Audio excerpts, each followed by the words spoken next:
Bismillahirrahmanirrahim. Assalamualaikum warahmatullahi wabarakatuh. Kami dari kelas Tadris IPA A 2020 yang beranggotakan Najim Humaidah, Nurisma Ramadhani, Novela Iga Maharani, dan Novidia Rahmawati akan mempresentasikan materi tentang dinasti Utsmani di Turki. Sejarah berdirinya dinasti Utsmani di Turki. Di wilayah yang disebut dengan Turkistan yang terbentang dari dataran tinggi Mongolia dan Cina Utara di bagian timur hingga Laut Qazvin di sebelah barat dan dari lembah Siberia di sebelah utara hingga anak benua India dan Persia di sebelah selatan berdiamlah suku Algis atau Oghuz dan kabilah-kabilahnya yang besar mereka disebut dengan Turk.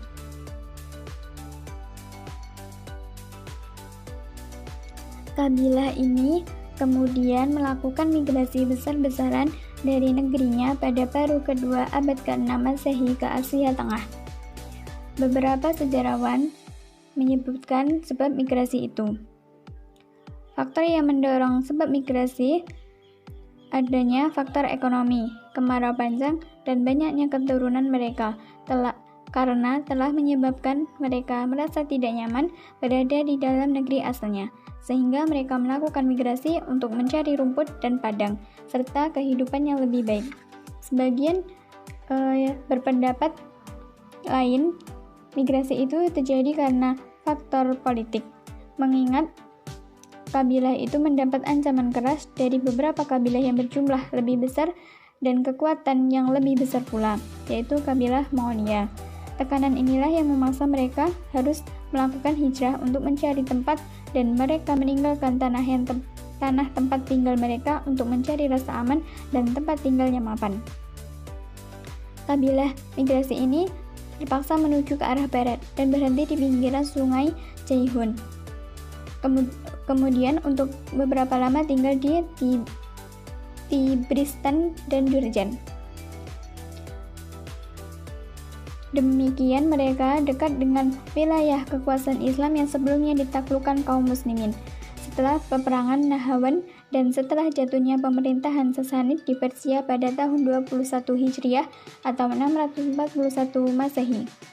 Pada abad ke-13, mereka melarikan diri ke daerah barat dan mencari tempat pengungsian di tengah-tengah saudara mereka, orang-orang Turki Seljuk dan dataran tinggi di Asia Kecil. Di bawah pemimpin Ertugrul, mereka mengabdikan diri kepada Sultan Alauddin II, Sultan Seljuk yang kebetulan sedang berperang melawan Bizantium. Berkat bantuan mereka, Sultan Alauddin mendapat kemenangan. Atas jasa itu, Sultan Alauddin menghadiahkan sebidang tanah di Asia Kecil yang berbatasan dengan Bizantium dan memilih kota Shuhud sebagai ibu kotanya. Ertugrul memiliki seorang putra yang bernama Utsman yang kerap berdialog dengan seorang laki-laki soleh.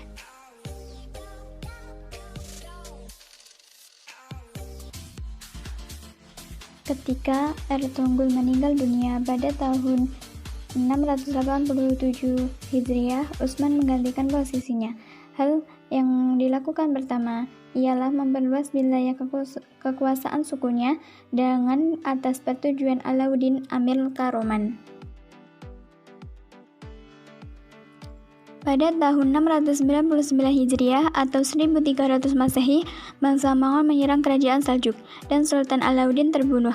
Kerajaan Seljuk Rum ini kemudian terpecah dalam beberapa kerajaan kecil. Utsman kemudian menyatakan kemerdekaan dan berkuasa penuh atas daerah yang didudukinya. Sejak itulah kerajaan Utsmani dinyatakan berdiri.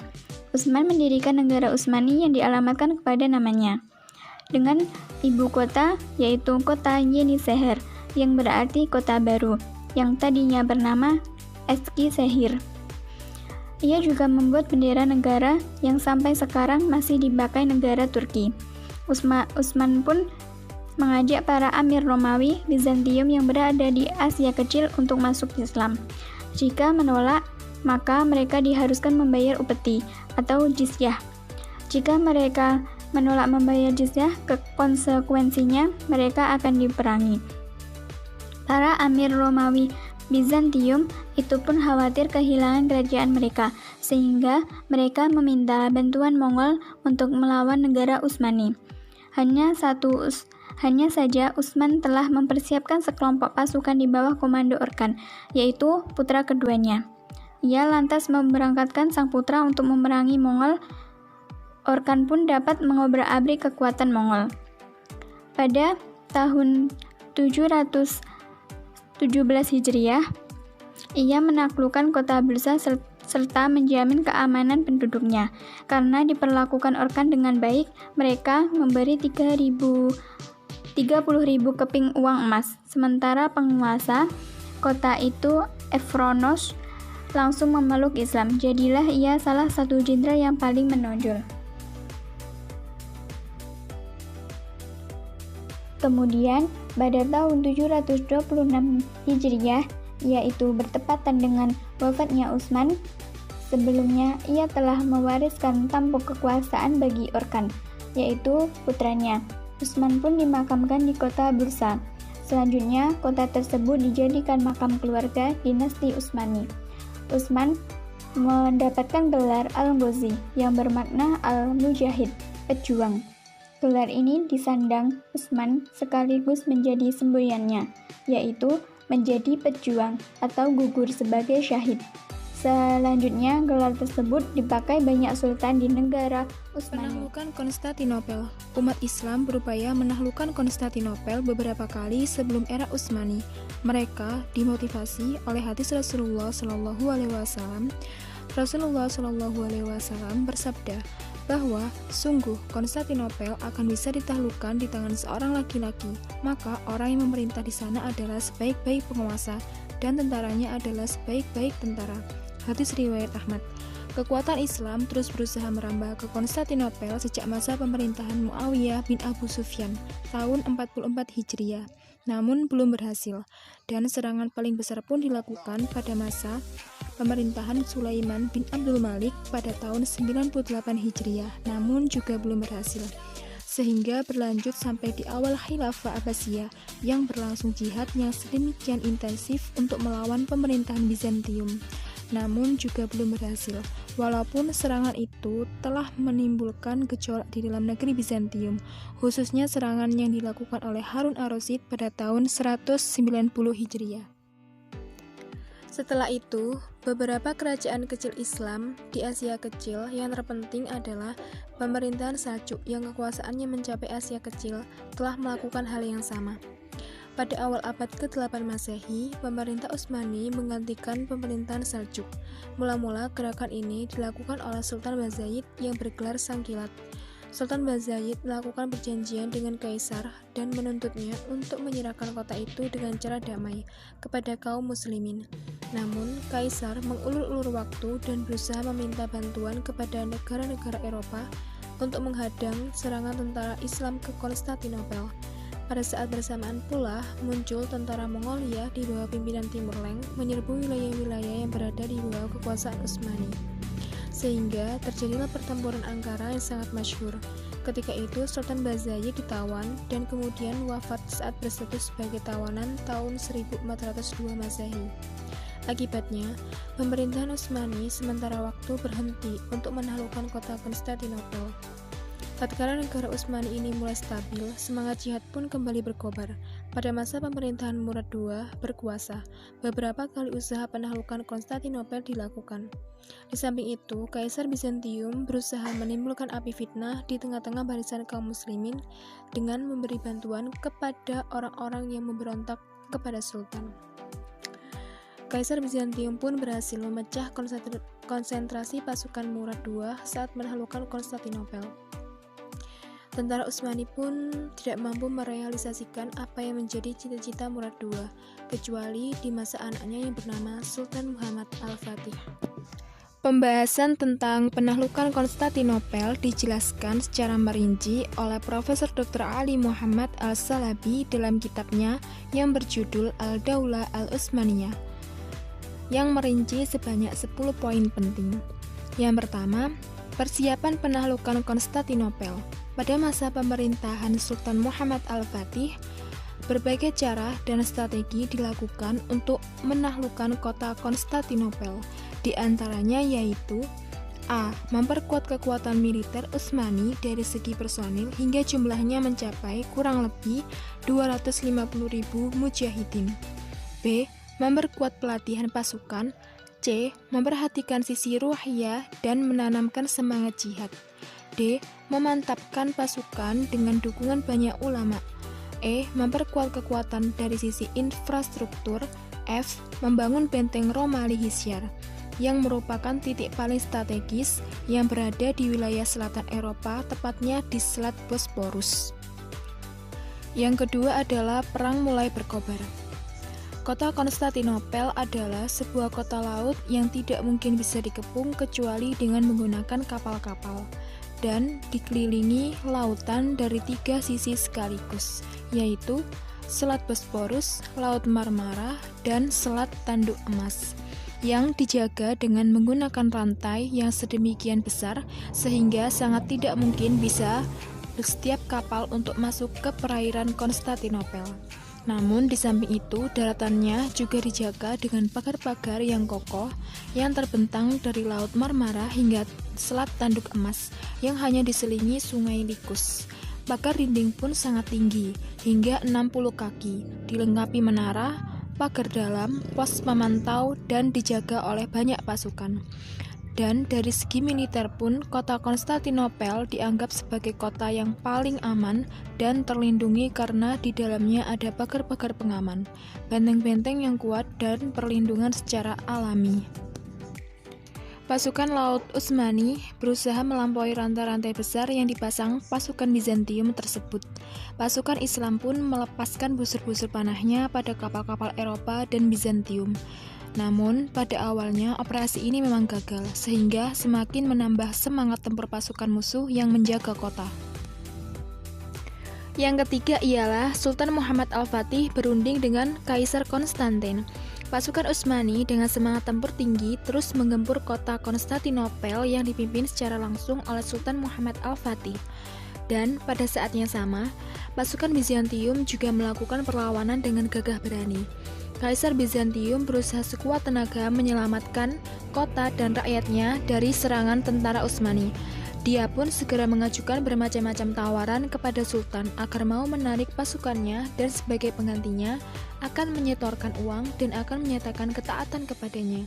Namun, Sultan Muhammad Al-Fatih alih-alih menerima tawaran itu. Dia dengan tegas meminta agar Kaisar menyerahkan kota Konstantinopel secara damai. Jika hal itu dilakukan, maka Sultan berjanji akan memberi jaminan bahwa tidak akan ada seorang penduduk pun dan satu gereja pun yang akan diganggunya. Dan pada saat itu juga, sebagian armada laut Utsmani berusaha menembus Tanduk Emas dengan cara menghancurkan rantai-rantai raksasa pelindung kota Konstantinopel. Namun, kapal-kapal aliansi Bizantium dan Eropa ditambah pasukan yang bermarkas di belakang rantai-rantai itu berhasil menahan kapal-kapal para mujahidin dan menghancurkan beberapa di antaranya. Dengan terpaksa, armada pasukan Islam menarik diri setelah menemui kesulitan menembus rantai. Yang keempat ialah sikap tegas Sultan Muhammad Al-Fatih. Sultan Muhammad Al-Fatih mencopot jabatan Balta Al-Gemi sebagai panglima armada pasukan laut karena dianggap tidak mampu melakukan perlawanan terhadap pertempuran melawan kapal-kapal Eropa sehingga mengalami kekalahan. Dan kekalahan armada laut ini memberi kesempatan kepada seorang penasihat Sultan, khususnya Perdana Menteri bernama Khalil Pasha, yang membujuk Sultan agar mengubah impiannya menguasai Konstantinopel dan membuat perundingan damai dengan penduduknya tanpa harus menguasai kota Konstantinopel, sehingga Sultan dapat meninggalkan pengepungan. Namun, Sultan Muhammad Al-Fatih tidak mau mendengar bisikan was-was yang ditiupkan oleh Khalil Pasha tersebut. Yang kelima ialah Sultan Muhammad Al-Fatih melontarkan ide yang jenius. Sultan tampak dikaruniai pemikiran yang sangat cemerlang. Beliau bermaksud memindahkan kapal-kapal dari pangkalan armada Utsmani di Baikatashi ke Selat Tanduk Emas dengan menarik kapal melalui daratan dengan beralaskan kayu-kayu yang telah dilapisi oleh minyak dan lemak. Ide ini sangatlah disambut dengan hangat dan penuh semangat. Para komandan pasukan yang hadir di tempat tersenyum kegirangan, menyatakan kekagumannya terhadap ide Sultan Muhammad Al-Fatih. Dan ini merupakan kejadian yang sangat spektakuler. Ia adalah mahakarya besar di dunia militer. Belum pernah ada yang melakukan teknis tersebut, selain pasukan Turki Utsmani yang dipimpin langsung oleh Sultan Muhammad Al-Fatih. Yang keenam ialah strategi membuat terowongan. Sultan Muhammad Al-Fatih terus mengepung musuhnya dengan seni peperangan yang berbeda-beda dari waktu ke waktu.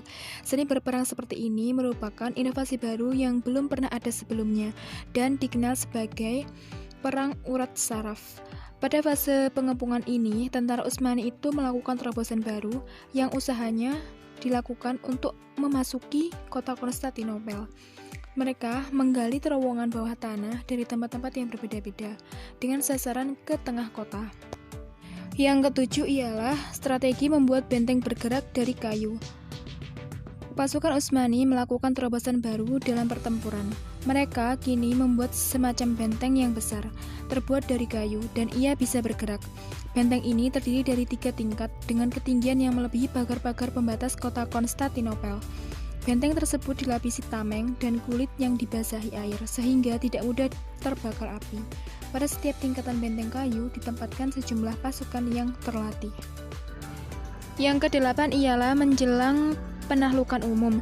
Dalam rangka menyambut datangnya penahlukan umum pada hari Ahad tanggal 18 Jumadil Ula 857 Hijriah yang bertepatan dengan tanggal 27 Mei 1453 Masehi.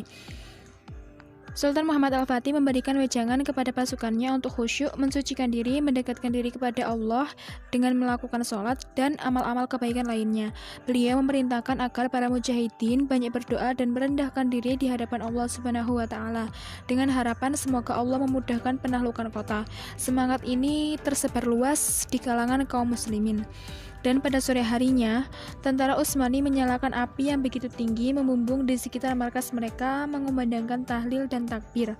Setiap kali Sultan Muhammad Al-Fatih melewati kerumunan pasukan, maka dia selalu berpidato di hadapan mereka, mengobarkan semangat jiwa mereka. Yang kesembilan ialah pertolongan Allah dan kemenangan yang dekat. Pada pukul 1 pagi hari Selasa tanggal 20 Jumadil Ula tahun 857 Hijriah atau 29 Mei tahun 1453 Masehi, serangan umum mulai dilancarkan pasukan Utsmani setelah dikeluarkannya komando seluruh mujahidin dengan penuh semangat menggemakan takbir. Pasukan mujahidin pun bergerak menuju ke pinggir pagar-pagar pelindung kota. Serangan ini juga dibagi ke beberapa titik, namun secara khusus serangan terbesar dipusatkan ke Lembah Likus yang dipimpin secara langsung oleh Sultan Muhammad Al-Fatih. Dan sementara itu pula, pertempuran di laut juga berlangsung seru dan sesuai rencana, sehingga membuat musuh kalang kabut. Kemenangan pasukan mulai dirasakan saat mengetahui bahwa komandan pasukan musuh, Giovanni Giustiniani, mengalami luka parah sehingga harus mundur dari medan perang.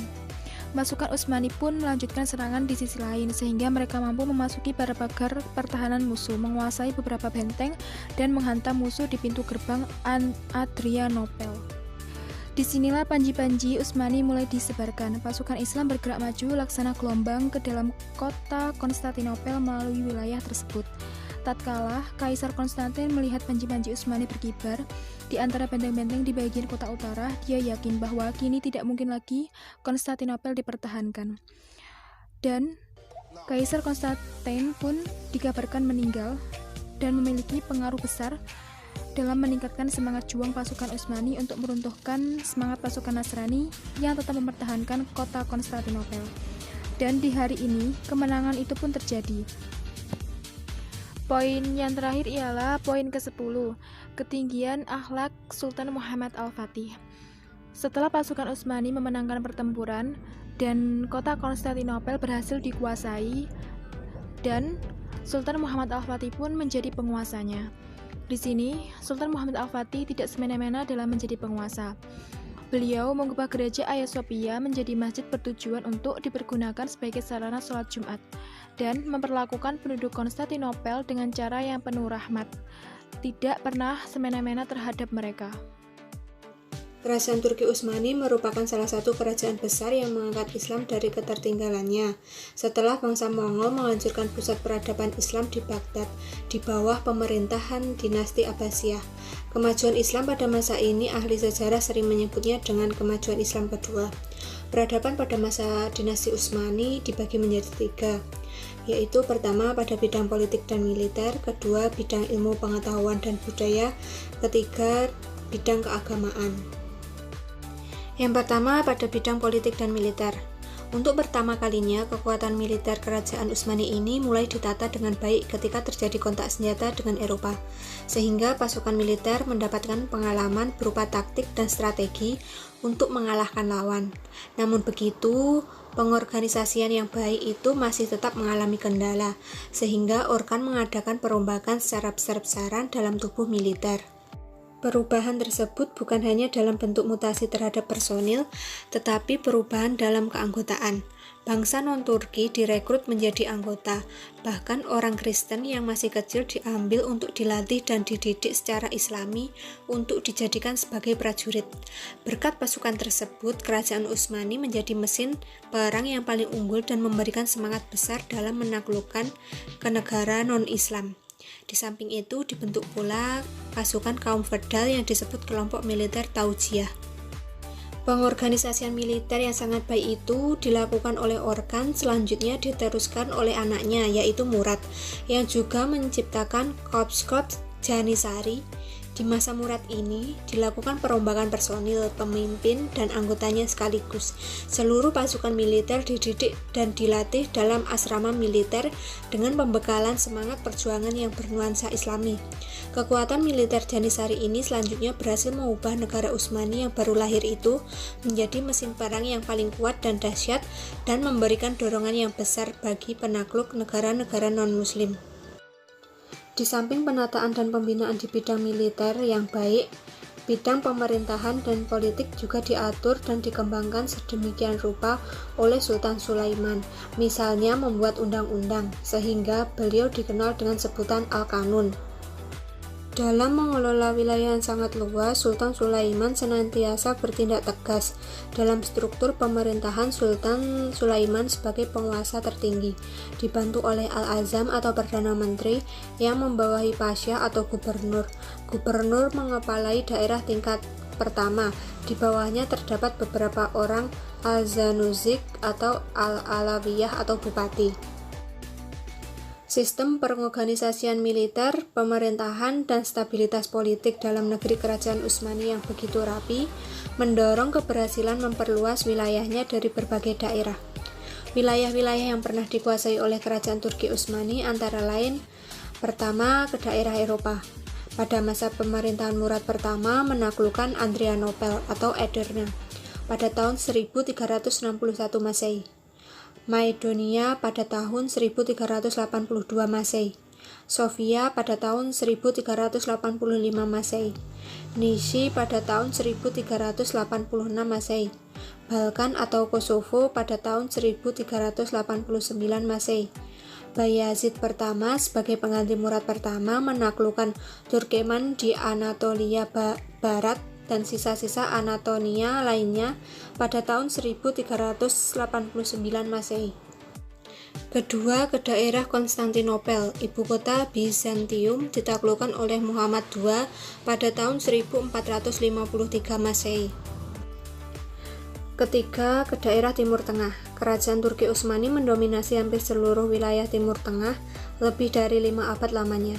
Sejak Turki Utsmani menaklukkan Konstantinopel pada tahun 1453 Masehi oleh Sultan Muhammad II, kemudian ditaklukkan oleh Sultan Salim pertama pada akhir abad ke-17. Tunisia dan wilayah barat Jazirah Arab dan daerah sekeliling Laut Hitam serta Teluk Persia juga menjadi wilayah kekuasaan kerajaan Turki Utsmani. Keempat, ke daerah Mesir dan Afrika Utara. Penaklukan Turki Utsmani atas wilayah Mesir pada tahun 1517 Masehi, dan Mesir dibagi menjadi beberapa provinsi seperti Damaskus, Aleppo, Mosul, dan Baghdad. Sedangkan daerah-daerah Afrika Utara ditaklukkan misalnya Aljazair, ditaklukkan pada tahun 1529 Masehi, Tunisia pada abad ke-16 Masehi. Kerajaan Turki Utsmani mengalami kemajuan baik di bidang militer, pemerintahan, dan politik, sehingga wilayah kerajaan Turki Utsmani meliputi Eropa hingga Austria, Asia, dan Afrika. Kedua, pada bidang ilmu pengetahuan dan budaya. Perkembangan iptek pada masa kerajaan Turki Utsmani tidak terlalu menonjol dibandingkan bidang politik dan militer. Hal ini dikarenakan bangsa Turki memiliki watak kemiliteran, sehingga kerajaan Turki Utsmani lebih banyak memperhatikan di bidang militer dan memperluas wilayahnya. Namun begitu, pada dinasti Utsmani ini juga ditemukan beberapa peradaban pada bidang ilmu pengetahuan dan budaya, antara lain pada bidang ilmu pengetahuan yang paling banyak dijumpai yaitu pensyarahan kitab-kitab yang sudah ada. Dalam bidang sastra ada dua tokoh yang sangat terkenal, yaitu Khatib Çelebi dan Evliya Çelebi. Mungkin yang terbesar dari semua penulis adalah Mustafa Ibnu Abdullah, dikenal dengan sebutan Khatib Çelebi atau Haji Khalif, pada tahun 1609 sampai 1657 Masehi. Adapun karyanya yaitu sebuah prestasi biografi penulis-penulis penting di dunia timur bersama daftar dan deskripsi lebih dari 1.500 buku berbahasa Turki, Persia, dan Arab. Ia juga menulis biografi tokoh penting sejarah Utsmani dari 1591 sampai 1655 Masehi, keadaan Laut Tengah dan pulau-pulau di bawah Utsmani, dan berbagai macam karya lainnya. Pada bidang budaya, yaitu muncul arsitektur Islam dalam berbagai jenis bangunan, juga sastra dengan menulis dalam berbagai bahasa, misalnya bahasa Turki, Persia, dan Arab. Peradaban perkembangan kebudayaan Islam pada bidang arsitektur Islam juga ada, yaitu bangunan-bangunan yang indah seperti Masjid Abi Ayyub Al-Asy'ari, Masjid Al-Muhammadi atau Masjid Jami' Sultan Muhammad Al-Fatih, dan di samping itu Sultan Utsmani membangun beberapa sekolah, rumah sakit, dan panti asuhan. Pada masa Sulaiman, di kota besar dan kota lainnya banyak dibangun masjid, sekolah, rumah sakit, gedung, makam, jembatan, saluran air, villa, dan pemandian umum. Disebutkan bahwa 235 buah dari bangunan itu dibangun di bawah koordinatur Sinan, seorang arsitek asal Anatolia. Ketiga, pada bidang keagamaan. Agama dalam tradisi masyarakat Turki memiliki peranan besar dalam lapangan sosial dan politik, sehingga raja-raja dalam bertindak selalu diikat oleh aturan-aturan agama. Fatwa ulama menjadi hukum yang berlaku. Karena itu, ulama memiliki tempat tersendiri dan berperan besar dalam kerajaan dan masyarakat.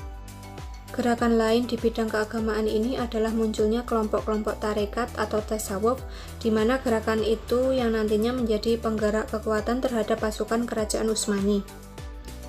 Ada dua tarekat yang sering muncul, yaitu tarekat Bektashi dan Maulawi. Gerakan tarekat ini pada umumnya dianut oleh golongan sipil dan militer. Namun tarekat Bektashi banyak didukung oleh tentara Janissary, sehingga sering disebut tentara Bektashi. Sementara tarekat Maulawi mendapat dukungan dari para penguasa dalam mengimbangi Janissary Bektashi. Di pihak lain, kajian ilmu keagamaan seperti fikih, ilmu kalam, tafsir, dan hadis dapat dikatakan tidak mengalami perkembangan. Para penguasa lebih cenderung menegakkan satu mazhab keagamaan yang menjadi pegangan para penguasa atau kerajaan adalah aliran Asy'ariyah. Akibat kelesuan di bidang keagamaan dan fanatik yang berlebihan, maka ijtihad tidak berkembang. Ulama hanya suka menulis buku dalam bentuk syarah atau penjelasan dan hasyiah atau catatan terhadap karya-karya masa klasik. Namun begitu, kerajaan Turki Utsmani harus diakui bahwa telah banyak berjasa, terutama dalam perluasan wilayah kekuasaan Islam, khususnya ke benua Eropa yang belum menganut Islam. Selanjutnya kita membahas tentang kemunduran dinasti Utsmani. Kerajaan Turki Utsmani ini didirikan oleh bangsa Turki dari kabilah Oghuz atau Oghuz yang mendiami daerah Mongol dan daerah utara Cina.